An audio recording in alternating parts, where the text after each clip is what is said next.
നാമത്തിന് പകരമായി ഉപയോഗിക്കുന്ന പദത്തെയാണ് സർവനാമം അഥവാ പ്രൊനൗൺ എന്ന് പറയുന്നത്.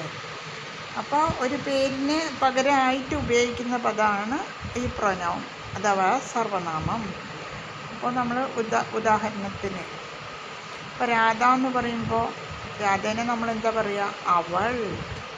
അപ്പോൾ രാധ എന്നുള്ള വാക്കിന് അവൾ എന്ന വാക്കാണ് വിശേഷിപ്പിക്കുന്നത്. അപ്പോൾ അതിൻ്റെ പ്രൊനൗണായിട്ട് വരുന്നത് ഷീ.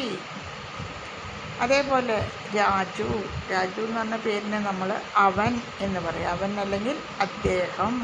അപ്പോൾ അതിന് നമ്മൾ ഉപയോഗിക്കുന്ന പേരാണ് ഹി. അതേപോലെ നമ്മളൊരു സാധനത്തിനെയാണ് പറയുന്നതെങ്കിൽ എന്താ ചെയ്യും? അത്, ഇത് എന്ന് പറയില്ലേ? അപ്പോൾ ഇറ്റ്.